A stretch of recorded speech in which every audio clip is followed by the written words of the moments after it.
Terza corsa, prova riservata ai gentleman sul miglio.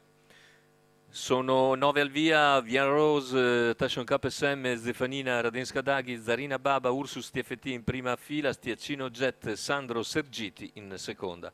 Favori per Radenska Daghi, Elena Bruniera in sediolo, numero 4 dello schieramento. Quota di 1,80 in questo momento, macchina che accelera, Radenska Daghi subito svelta, supera in poche battute Passion Cup SM, Numero mentre 5, si sistema Zarina terza Baba, Zefanina, sbaglia Zarina squalificato. Baba,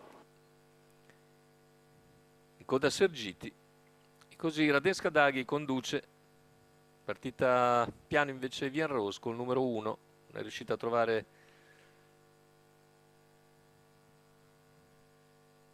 la velocità iniziale.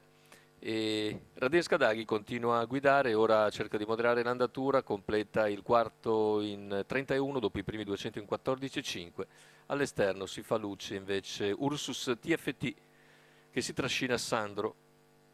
Lungo la corda dietro Passion Cup SM rimane Zefanina, poi Vian Rose, ancora Stiacino Jet e quindi Sergiti. I 600 in 45,5 per Radenska Daghi che continua a condurre liberamente davanti a Passion Cup SM. All'esterno Ursus TFT avvicina la battistrada, si trascina sempre Sandro, terza posizione per Zefanina, non cambia nulla, Sergiti ora cerca di andare in schiena a Sandro e siamo a metà della penultima curva dopo un giro in un minuto appena abbondante. Chilometro completato nell'ordine dell'1, 15,1.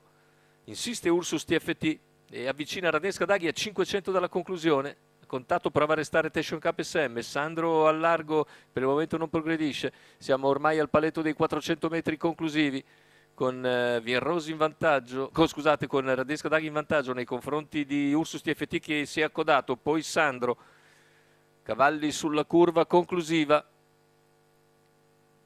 Radenska si mantiene in vantaggio su Ursus TFT che prova ancora a spostare, poi Sandro, gli altri più discosti, retta d'arrivo, Radenska Daghi in evidenza nei confronti di Ursus TFT e Sandro, non cambia più nulla fino sul traguardo, Radenska Daghi, Ursus TFT, Sandro, l'ordine d'arrivo della terza corsa, la vittoria netta per l'allieva di Alessandro Raspante, portata al successo da Elena Bruniera, la quota di 1,66 al totalizzatore, il secondo posto per un ottimo Ursus TFT che precede un valido Sandro che conferma comunque il buon momento dopo il piazzamento di giovedì scorso. Successo per Radenska Daghi, Elena Bruniera, Alessandro Raspante.